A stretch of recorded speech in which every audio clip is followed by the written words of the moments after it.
Good afternoon, everybody. My name is Michael Freeston, and welcome to this Preschool Learning Alliance Smart PD webinar dealing with challenging behaviour in the early years. Today, I'm joined by Nicky Gibson, Inclusion Manager. Hello there. And Lisa Graham, Lead Safeguarding Advisor. Hello. By way of introduction, it's important to say this is possibly the topic on which we receive most requests for further information, training and support.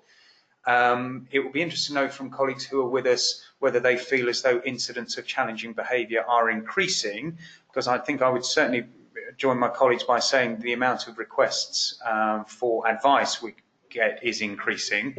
And so we took this opportunity to try and do a webinar to get general messages and suggestions of support out to colleagues. One thing I should say is that we did discuss whether this should be two webinars, one looking at the issues of the causes of challenging behaviour, and then a follow-up one to deal with support for dealing with that behaviour. But we felt things might get disjointed and it was important to cover both. So a word of warning to all of you who are with us, there is a considerable amount of information to be delivered today. So hopefully you're in for an intense session with us and we'll take it through. The structure of the session, for those of you who have joined us before, we normally do about a 15 to 20 minute presentation. In line with my previous advice, I would suggest we're going to be slightly longer than that today. If you have any questions, please don't wait till the end. We will have a formal period for questions and answers at the end, but it's far better. My role is to input your questions to the experts alongside me as we go through. So please make any comments, any questions, type them into the box on your screen. Nobody else sees them, so there is nothing such as a silly question. I will weave them in as best I can. This should be the toolbar that you're looking at. Please just do type in there and we'll answer them. They'll pop up on my screen. I will, in that situation, what I wanted to do, as I said earlier on, was to say we're not only looking at advice about dealing with challenging behaviour, but understanding why children's behaviour is as it is. And on that note, I will hand over to Nicky to lead us through. Thank you, Michael. About 4 years ago, we done another webinar because we were so concerned about the amount of calls we were getting from settings that were concerned about children's behaviour, even talking about expelling children. We just thought, you know, this can't be right at the very start of a young child's life that settings are feeling they have to expel children. So we carried out our own research, we talked to staff, we visited settings, and worked with a psychologist to pinpoint what the issues were, and it helped us create a comprehensive set of resources which we'll talk about today. What isn't a surprise is that children haven't changed. They still develop as they've always have done, but the influences on them have changed. So the aim is to demystify behaviour, improve understanding of it and how best to address it. We can't give you the solutions to all your problems. We can certainly give you some tools to help you formulate your own strategy. And as Michael said, there'll be some opportunities to ask some questions at the end. So we're going to cover the purpose of behaviour, influences on, triggers for, how do we prevent and address minor issues, how do we prevent them escalating, what happens with children with SEND, and what happens if there's safeguarding concern, and how we physically intervene. I'm going to cover the first part and then Lisa's going to come in and cover the second part. So just to clarify, behaviour is what is everything that we do. It's what can be seen, be felt, be heard, you know, running, sleeping, eating. That includes hitting, biting, and all the other behaviours that we're going to look at today. So it basically has two functions, two broad functions. That's to get something or avoid something. It's also a means of communicating for children. And for children with complex needs, it's self-stimulating and soothing. Is that clear? Yeah. So what we found on our research, the main influence on children's behaviour, won't be a surprise, was their level of development. You know, there's such a lot of skills for children to learn in those early years, and they're complex and often interrelated. So skills like communication, negotiation, taking turns, making friendships, solving problems. And it all takes time and practice. And the people that you're going to be practicing most on is your peers. When you practice on another 3-year-old, there's often likely to be times that it's a bit challenging and a bit lively. But practitioners learn to be resourceful, and they're certainly well placed to support children during that time. Another thing is the physiological effects. You know, if the children are tired or hungry, haven't eaten. Some of our children come into nursery not having slept and also not had breakfast. You know, those type of things for adults would make them irritated. For children, you quite understand them getting a little bit cheesed off with that. Transitions, that's a big one. You know, if a child's new to a setting, that's a transition. If there's a new baby in the family, there's so many transitions in those early years. So it does impact on children. And moving. Home environment. Has the home environment got somewhere for the child to rest, to play, to move about? Lots of our families are in bed sits now. Now, this is problematic for a 2-year-old that needs to move about. Are our early years environments set up for children? Are they overstimulating, understimulating, well laid out? There's all kinds of problems with dynamics that can cause children jams, you know, and places that are hotspots.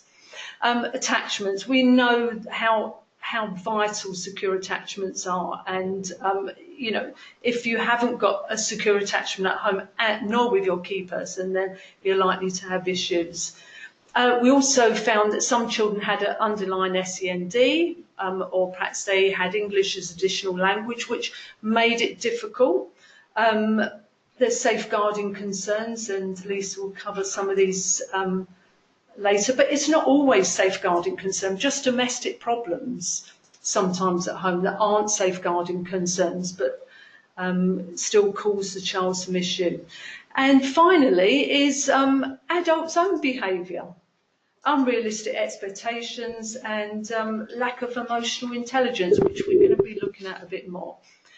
So as an early years practitioner, we expect our practitioners to have a good level of child development so they can distinguish what behaviours are expected and what are areas of concern. This is where the key person comes into place because they have understanding of individual children's needs and knowledge of child development. They know the importance of forming and sustaining a close partnership with parents because parents know their child best and they've got to utilise that knowledge. A good working understanding of relevant policies and procedures. It's no good having policies and procedures in place if you don't follow them. These are your steer to good practice. So do make sure you look at your policy and procedures to find out what's in them. And being able to identify and manage your own emotion, the emotions of others, because emotionally illiterate practitioners are more likely to develop secure attachments with key children. I'm going very fast. I realise that I've got a lot to squeeze in. Right, a lot of things are said about 2-year-olds. Can we have a look at some of the things they say about 2-year-olds? They have meltdown, they're impatient, they won't share, they have temper tantrums, they're unkind, terrible twos, and they're bullies.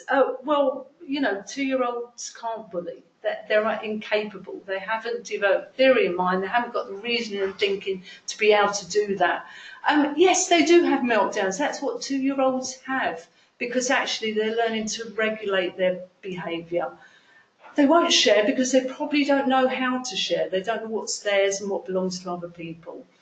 So, and unkind. They don't develop empathy till after 4. So, you know, there's lots of demonising of 2-year-olds. Sorry, that's interesting where you mentioned 4-year-olds, because I've got a comment in from Sarah. They have a 3-year-old who they believe would be accused of bullying. Yeah. You've mentioned 2-year-olds and 4-year-olds. Tell me about 3-year-olds. Well, 3-year-olds. So I would say, and the rest of the team, we all say that 2-year-olds are incapable of bullying. They do not have theory of mind. They cannot understand other people's perspectives. They're still egocentric. Okay. So I think they mimic, copy behaviours, Right. but they can't do premeditated bullying. They're just not capable of that sophistication. But what we do see is pre-bullying behaviours, and we've talked about this a lot actually. You can see where there are aspects of the behaviour which is often copied from elsewhere, and the children start to demonstrate it. If it's not dealt with, it can lead on to bullying. But at that particular stage, does that answer that question? Well, thank you. It's very complicated. It's back to your point about developmental as well, isn't it? Yeah. There can be all sorts of factors with that. But yes, bullying is a very difficult tag. So we just think it's unhelpful to I don't hear it from practitioners. It tends to be from parents. But actually, parents, it's a lot to learn. Right, adult behaviour. So sometimes it is because of what's happening at home that we see certain behaviours. It could be parental lifestyle, or they just have unreasonable expectations. We also know sometimes it's to do with the style of parenting. There's 4 types of parenting. Authoritarian, which is dictatorial and controlling. These children tend to follow instructions to the letter but may be unsociable and lack self-esteem. Permissive, this is where parents have low expectations and provide very little guidance to the child. This style of parenting means the child does not generally set boundaries, so finds it hard to self-regulate and control. Permissive indifferent, these are parents who are detached and don't communicate with the setting or the child. This type of parenting, the child lacks confidence and self-control. Authoritative is a facilitated approach. This is the approach that we take in the early years, and it lines to being enabling, shared control, democratic, and it leads children to be confident and independent and capable. So what happens when I'm just going to have a sip of water. This is an interesting picture. What do you think's going on here? Well, any ideas? After Michael's been in the playroom. This is a 4-year-old that started attending a nursery last summer. Had 6 weeks to go before she started school. The parents didn't believe in barriers being set for the child. So this is only one room of the whole nursery. The setting worked closely with the parent and explained that actually when she went on to school, there's certain behaviours. It's great to have very individual parenting styles, but some styles do conflict with the way that we educate mainly. Now, I know other people will say there's other ways of educating where children aren't given those barriers. Within 6 weeks of being in school, this child was expelled. So I think it's a conversation to be had about guiding parents. We're not wanting to take away their autonomy, but it is problematic and not a happy baby. Right, sometimes there's obvious causes for behaviour. We've just gone through that list, but sometimes there isn't. So we suggest using an observational tool called an ABC chart. Lots of settings are familiar with this. So it's about what happened before the behaviour, what the behaviour was, and what happened, the consequence of the behaviour. There's lots of tools you can download online for this, but we actually have some resources at the end as well. So it enables a key person to carry out focused observations on the child. And once it's completed, they can analyse and try to find the purpose or functions of specific behaviour in the context of what's gone on. It's a simple tool, but I would say it's really effective and very flexible. I went to a setting a few weeks ago and they had a group of boys that in their setting that they would find particularly difficult to deal with. The setting, we're going to use the tool to actually find out what was happening. Is this the area that they were playing, was there enough resources? Were there too many resources? Was it in a place that was beside, it was just heavy for traffic, children traffic. So I think it can be used flexibly. If there's no evidence of a trigger, and the behaviour deteriorates, escalates, then the setting should instigate the SEND graduated approach and put a support plan in place. Again, samples can be found online. The way we understand and respond to children's behaviour is very much determined by what we know about the child, such as their level of development, their individual circumstances and behaviour towards the child. We ultimately want children to learn how to regulate and control their own emotions and feelings. But these are difficult skills to master in the early years of life, and they require the support of key people, not just a key person in the setting, but parents at home, to intervene when they need it. So young children are ecocentric. It isn't until after 4 that, as I said, they really start to understand about other people's feelings and emotions. And that's when, as I said, they develop empathy as well. So you often hear lots of people talking about saying to children, say sorry for Yes. doing that. You know, it doesn't make sense. It's until they're after 4, they're not actually going to understand what's happening and what they're saying sorry for. Doesn't mean to say you shouldn't go through the motions. So there's a few useful techniques that most practitioners will use in the early years. One is prevention, being proactive. If you know that you have a child that bites, don't give them the opportunity. Take precautions and be on guard. I can hear lots of people saying, we've got a busy setting. But if you know a particular child's going to do this, then you do need to be proactive. Distraction. If there's ownership dispute over one toy, then it helps to distract. It usually works a treat, especially when a child gets stuck and needs to change course. So that's quite a good way of moving them on. Ignoring behaviours. Sometimes this happens with children that swear. If the response is hysterical from the members of staff, if the child starts to swear, it doesn't seem reasonable to say ignore it, but actually if the child thinks they're going to get a response and you all squeal wonderfully, then they're going to carry on doing it. Obviously, you need another strategy if they persist, and they're older children can be told, but very young children, you really do need to have a strategy in place if it continues.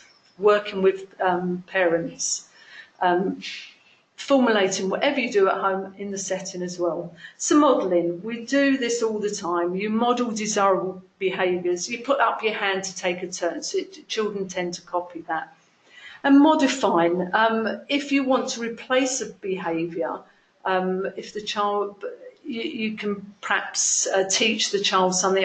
You're modifying to give it another type of behaviour. But what must happen is that the original function for the child, so if they were hitting another child to get something, but they wanted that item, you have to make sure they're going to end up getting the item. You just have to stop them hitting. Can you talk me through that again? Sorry, you could use, perhaps teach them a sign to use. Perhaps it's their communication is they can't find words, right.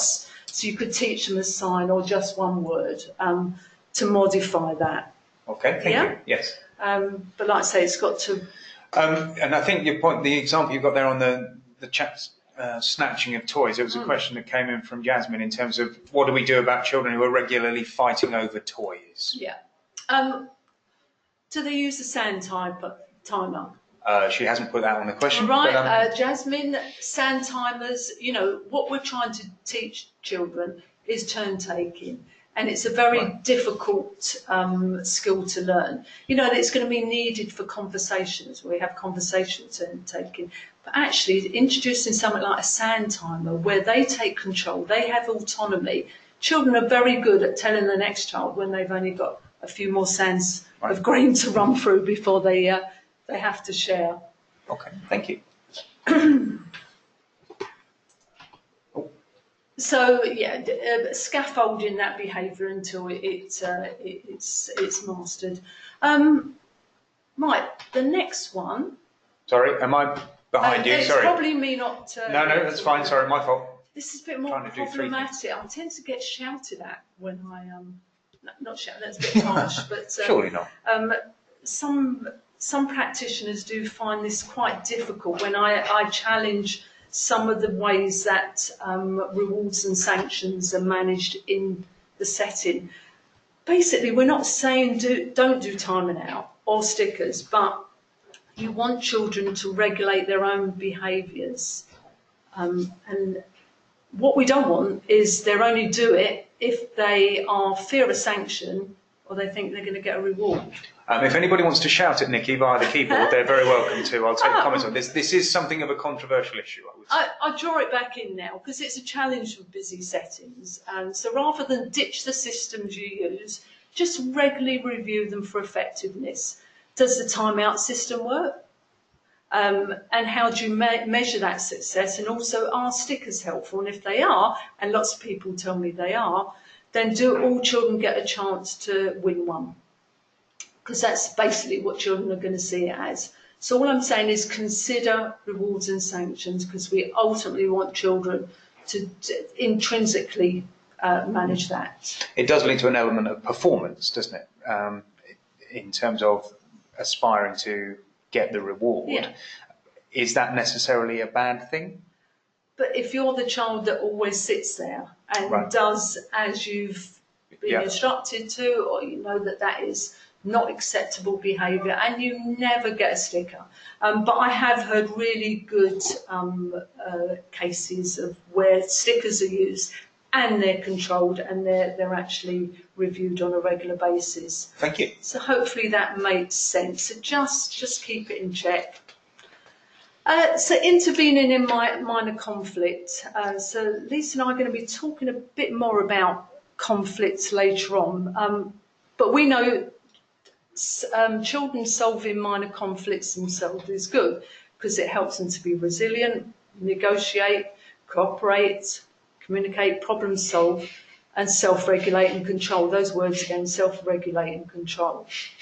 But if that doesn't happen, we've always suggested using the high scope approach because it's a very sound system where you're calm, you intervene swiftly and calmly using clear, simple language.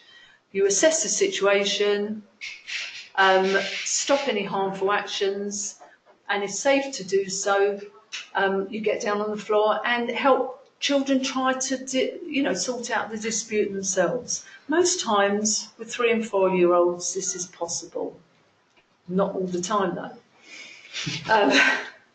Sometimes it doesn't work, and that's what we'll be looking at a bit later on. What we find is that if you've applied all the strategies that you have and you still are concerned about a child or the behaviour persists or escalates, then there does generally mean that there's an underlying special educational need, or there could be a safeguarding issue, Lisa. So we would suggest putting the child on, talking to parent and then suggesting the child goes on SEN support, the graduated approach. Not particularly at this time, but it might be at that point you also look at an early health assessment or a CAP. So just following that through logically, is a suggestion that if practitioners have used the range of strategies we've just talked through and the behaviour persists, that's an early potential indicator of something which may not have been apparent before in terms of additional needs? And it may be that the child has no apparent special education needs, that communication is fine, all the other skills are fine, but actually, and I think Lisa might talk about this a bit more, that it gets to the stage where it becomes a safeguarding issue if the behaviour gets that complicated. And the best way to do that is put a support plan in place. Okay. So it does become a special education need if it's not addressed. So I just want to be clear on this. We're not saying that if a child's behaviour persists per se, then that's an indicator of an additional need. No. It's just that actually we need to be very secure in the practices that we're putting in place within the nursery to make sure that actually are we trying everything to help this child moderate and regulate their own behaviour, rather than making the assumption there must be something which is underlying it. It is settings need to be extremely confident in their practice in applying this. They do. But at this point, it could be that they're already in contact with external agencies. Okay, so specialist support for disabled children. So I talked about this very early on when we were talking about the function of behaviours. Sometimes disabled children do rocking and flapping. But actually, could be a way of soothing the child or self-stimulating, and without the advice of an external agency, I wouldn't try to modify or change these behaviours, because it may be replaced with another. So they may suggest doing a functional assessment, the external specialists, to determine the function of the behaviour. And identify what needs are being met. It could be the first port call is your area Senko. They may well be able to offer you that support. Because I have to say, some of the specialists we used to see, clinical psychologists, behaviour therapists, are not always available in local authorities now, which is problematic. But like I say, I would advise you to get some external expertise. Intervening with more persistent and challenging behaviour. So I'm going to hand over to Lisa in a minute, because we were finding that some of our settings and some of the settings that were ringing up were saying actually the behaviour has got to the position that we feel as though we have no alternative to expel these children. So again, we went back to the work board, didn't we, Lisa, and thought, oh, well, how can we address this? We certainly know that some children, like I said, if they have an underlying SEND or safeguarding concern, then you do need to refer them for early help assessment. Or it's still called CAF, isn't it, in some places? It's still called CAF in some places, and it's called a range of things according to which local authority. Oh, right, okay. Yeah. You do need parental consent usually to make an early help referral. So the other thing to say really about behaviour is the importance of working alongside parents in partnership to try and agree the best strategies for managing a child's behaviour. But in the event that you think an early help referral might be useful, then it's about working with a parent and a parent agreeing that would be a helpful way forward for them and their family, because obviously you don't make an early help referral without parental consent, usually. Right, so just thank you, Lisa. So the Earlies Foundation states that reasonable physical intervention should only be applied to prevent a child from injuring themselves or someone else, or to prevent damaging property. Lisa, could you take over now to cover a bit more about the physical intervention, please? Thank you. So, as Nicky has said, the EYFS states that a reasonable physical intervention should only be applied to prevent a child from injuring themselves or someone else, or to prevent a child from damaging or to prevent a child from damaging property. The EYFS says to manage extreme behaviour. We would what is going to happen is that sometimes practitioners might find themselves in a situation where they have to physically intervene, and we would say that normally that would be a last resort, or it would be in the event of an emergency. So there are certain circumstances where a practitioner might have to physically intervene, and usually that would be to stop a child from being hurt or from hurting other people. There are the EYFS does talk about and certainly the guidance for schools around managing behaviour. they include things like damaging property. We would say that you can intervene to stop a child from damaging property, but we would only do that really if the property had a high value, or if it was. The reason is that there is always a risk when you intervene physically. And you can intervene physically in a very, very gentle way, and we would always advocate that. But that doesn't obviate completely the fact that there is a risk if you're going to physically intervene with a child. And obviously, staff touch children and have physical contact with children in the preschool age range in a number of different ways. So if a child is distressed, a staff member might comfort a child by putting an arm around them. Staff have to touch children when they're helping them with intimate care or nappy changing or toileting, and staff might touch a child when they're showing them how to do something like hold a pencil or how to ride a bike, and also, of course, if staff are going to have to administer first aid, then they would have to touch the child as well. But we think we thought it was important to start having a dialogue with staff and practitioners about those other instances where they might need to touch a child. So, and we call that a physical intervention. So, a physical intervention is when physical contact is used to manage a child's behaviour, and we thought it's really important that practitioners are aware of that and alert to it all of the time, really.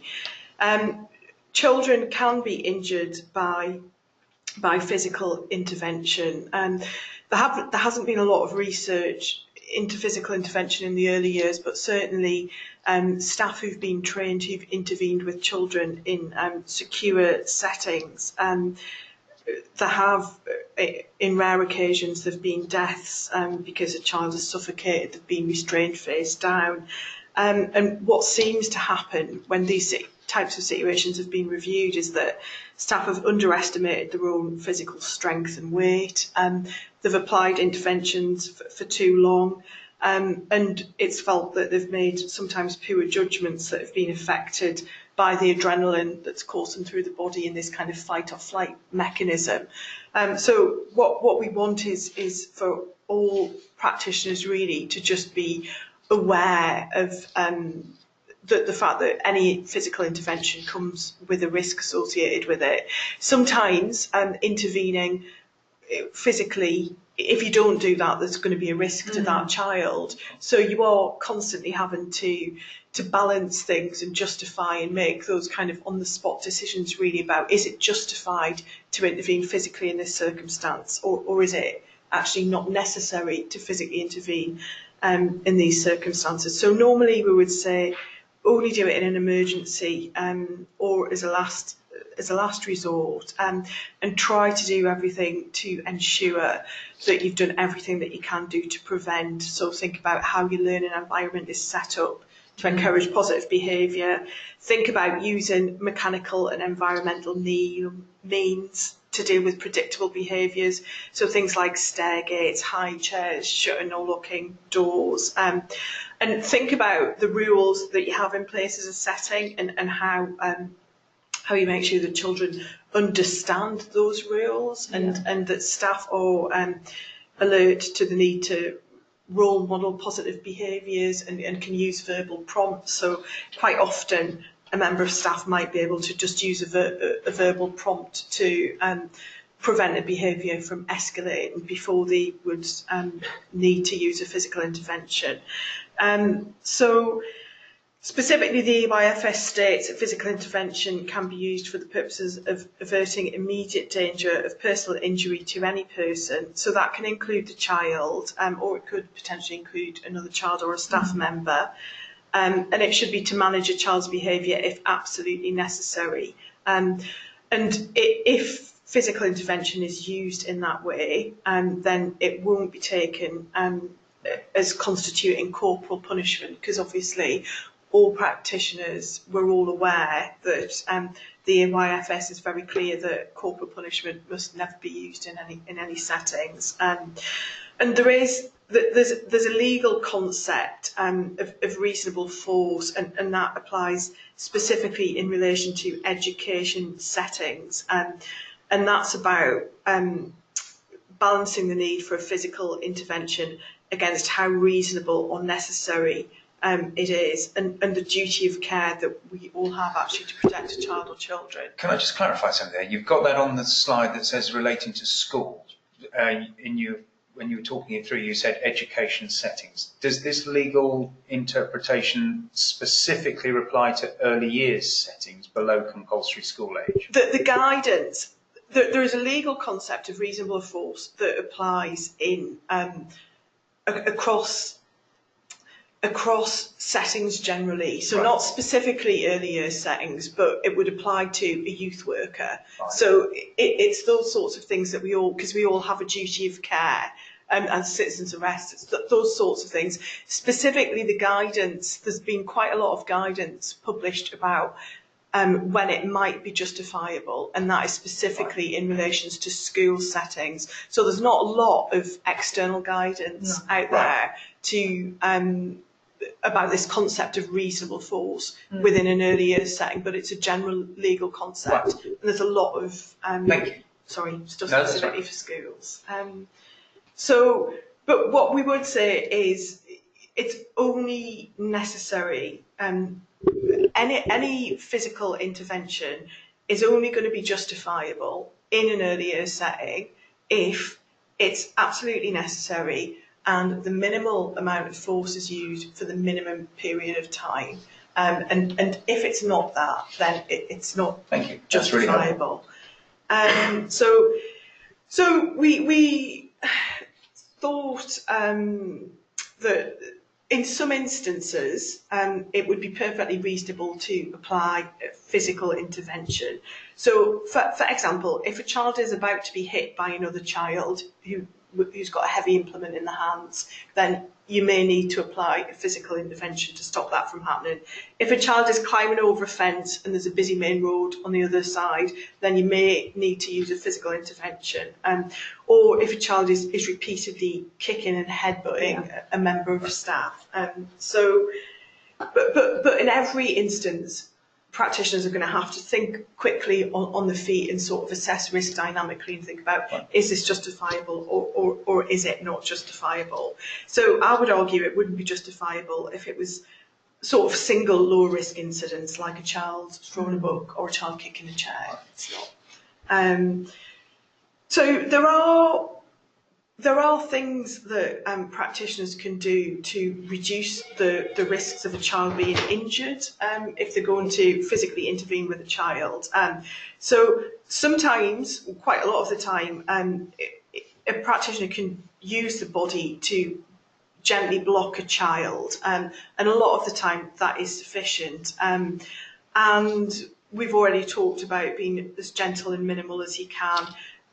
Keep in mind the whole time that the child's safety and well-being are paramount, and that's before an intervention, during an intervention, and afterwards. The risk can be reduced if you can try to just keep side-to-side contact with the child. So try to not have a gap between a staff body and a child's body, and be careful, obviously, not to restrict the child's ability to breathe or to move. So it's about trying to move with the child, with your body directly next to theirs if possible. Try to avoid close head-to-head contact so that you can avoid any headbutting injuries. And try to hold a child's long bones, so don't go for the wrists because they're quite, they can break easily. Can you talk me through the side-to-side contact? Do you mean as opposed to facing frontwards? Yeah, so if you're facing front, then for both of you, there's more likelihood that you'll bang heads or something like that. So that's why we say align yourself sort of sideways with the child. I think you can hold a child better like that. We've done quite a lot of trying it out on each other, didn't we? Yes, so you might want to practice with your colleagues. But the other thing is avoid lifting a child as if you can, avoid lifting them. So again, lifting is within. Once you've intervened physically, lifting should be a last resort within sort of that range. The other thing is be aware about how you're feeling as well, because we are all human beings, and if we're in situations that sometimes feel like they're dangerous, or we're not quite sure how to cope, then your hormones can have an impact on your thinking and behaviour as well. So it's really important that you think about how you can manage yourself during something like that, to make sure that you do stay calm. And immediately after any physical intervention, obviously you've got to fully record it, but it's helpful to debrief straight away and to think about what were the triggers here? Is this likely to happen again? What do we need to do to plan to enable us to manage this behaviour in the future?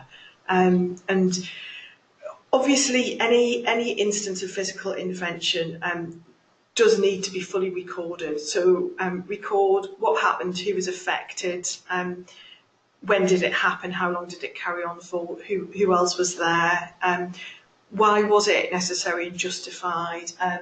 It would be useful to detail any alternative approaches. Right. So if there was anything that you've used prior to the physical intervention, that won't always be the case if you've intervened immediately to stop to stop an immediate risk. But if it is, it might be that other things you've applied. So think about that, because they're going to be really important to enable you to reflect on how you're going to manage any future behaviours.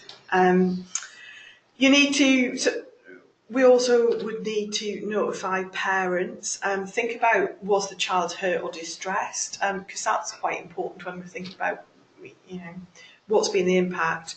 You need to think about how you're going to notify parents, and then as a staff team, really, what happened, what do you need to do in the future to have an approach that will enable you to manage this if it happens again. And normally you can predict to some degree whether or not you think that it's likely to happen again. Can I just, it's interesting just talking about the physical interventions, Jess has sent in a question, and I half guess this might come up. I'd love to know some specific strategies for children with suspected, in parentheses, ADHD. Where are we with ADHD in early years, Nicky?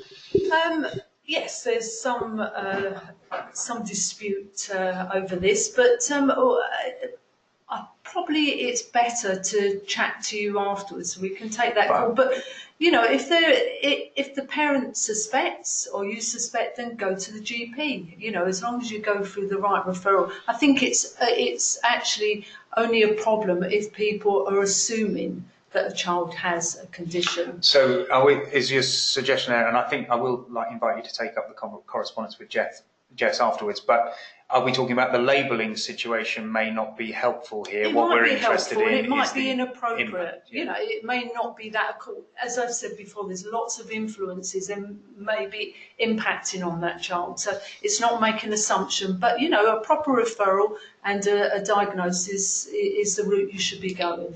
Jess has just come back with it. The parents have assumed rather than she has, which I think is interesting. Yes, yeah. So perhaps they need to go back, because actually if a parent has this in their head that that's what's going on, then let them go to the GP, because... we will have your email address, Jess, because yes, obviously please, we look at it yes, from when you registered, and I think we should pick that up. As a specific one, we can pick that up outside of this session.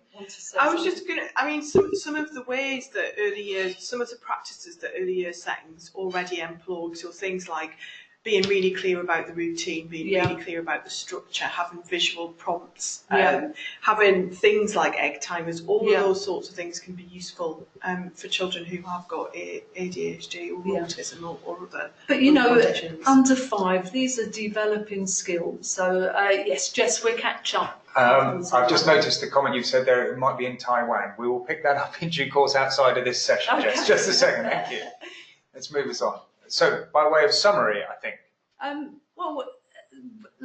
We discussed this at length, Lisa and I. We also heard about Ofsted had gone into a setting and asked them what process they used for dealing with de-escalation and intervention.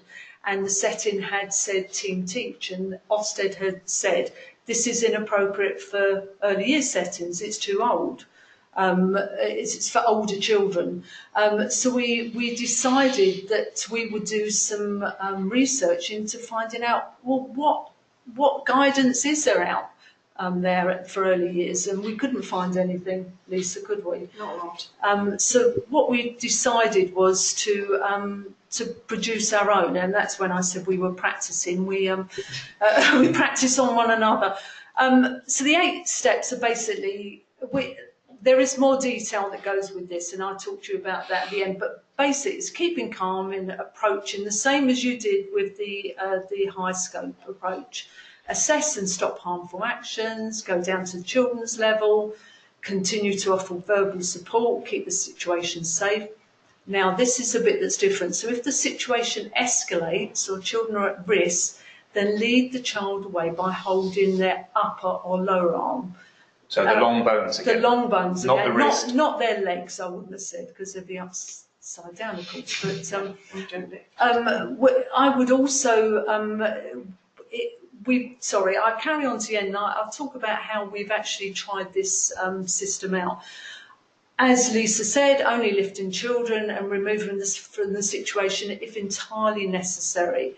And keep on talking to the child, calm the child down, tell them what you're doing and helping them to reflect and resolve. And review and record actions, risk assess and inform parents.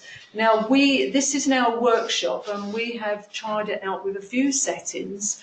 And this bit has gone very well, but what practitioners have to do is they have to practice, because actually what we found is they weren't very confident and quite understandably, from steps 5 to 8.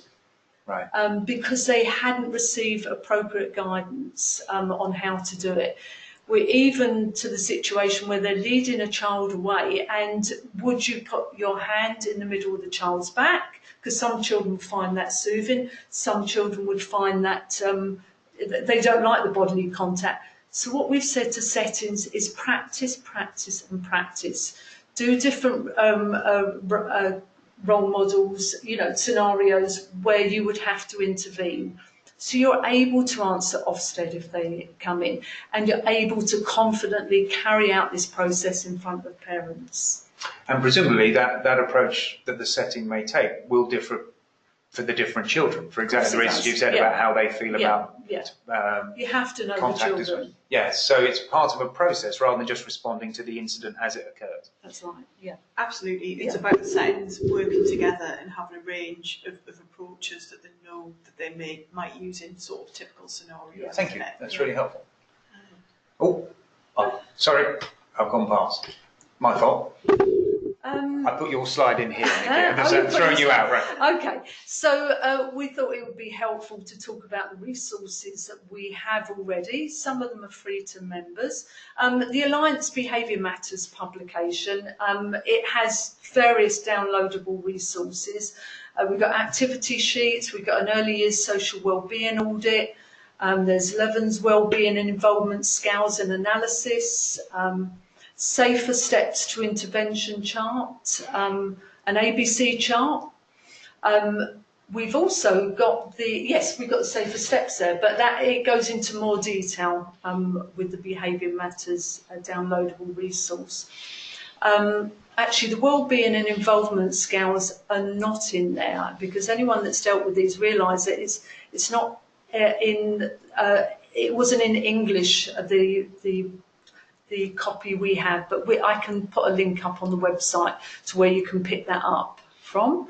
We have an updated mini guide that talks about those steps, talks about the system that we've talked about applying.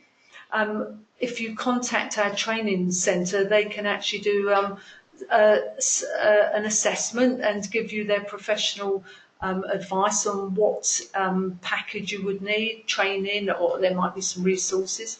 And we've also updated the online Educare module to reflect what we've talked about today. Thank Is there you. anything else you want to add to that, Lisa? In terms of the Resources. I think that more or less covers it. Michael's thrown it in at the... I threw it in the wrong place, yeah. Okay, so just to summarise, we've identified what behaviour is, causes and functions, the influences on, essential knowledge and skills, child development being the most important, known about attachment, SEND and safeguarding, early years environments and adult behaviour, knowing about emotional literacy. You can go online to do a test actually. Oh, really? You can. You can You should to assess your own Michael, emotional you intelligence. should remember, Oh, because right. I done a test and I showed you my test results, and you laughed and you hid it in your drawer. So if you Google emotional literacy intelligence, you can get a test online. Don't share it with anyone, as I did. It's a bit of fun, but actually they're very insightful. We talked about sanctions and reward systems, de-escalation techniques, identifying triggers through key knowledge of the child using the ABC approach. We talked about modifying and changing behaviours, plan and implementing support, keeping children safe, and physical interventions. And finally, we gave you the safer steps approach. Wow. Thank you. And thank you, everybody, for staying with us. There was a huge amount of information there, both in terms of the causes, but also how to start supporting settings. I think for me, the important issue is that this isn't just a situation of responding to an incident once it occurs. There's a whole setting approach in terms of reflection, in terms of policies, procedures, and having an environment and a training for staff that allows them to feel confident that should any issues arise with a child, and if they know the child, they may have indications about where that might arise, that they feel confident to be able to put in place all of these strategies. You won't do it by just being able to respond on the day. Thank you for staying with us for an extended period of time there. For those of you who are regular attendees at our webinars, you know that I talk for a couple of seconds just while, if anybody is typing any further questions that have occurred to them. But I'd like to say thank you to all of you for attending today. I would suggest, more strongly than with most situations, that even if you've attended live today, by the end of this week, a recording of this webinar presentation will be on our YouTube site. And I would suggest it's one that you download and watch at your leisure with your staff, because this is a very considerable issue, and one that is not just dealt with by doing an hour's webinar once every 4 years. It's something that needs to be addressed and reconsidered on a fairly regular basis. So it will be available. The link will be directly from our website, and I would encourage you to do so by the end of this week. It doesn't look like there are any other questions, so you've obviously been hugely comprehensive, both of you. It just remains for me to say thank you to Lisa and to Nicky for their expert input today, and for me to say goodbye and to invite you to enjoy the rest of the sunshine. Goodbye, everybody. Thank you. Bye.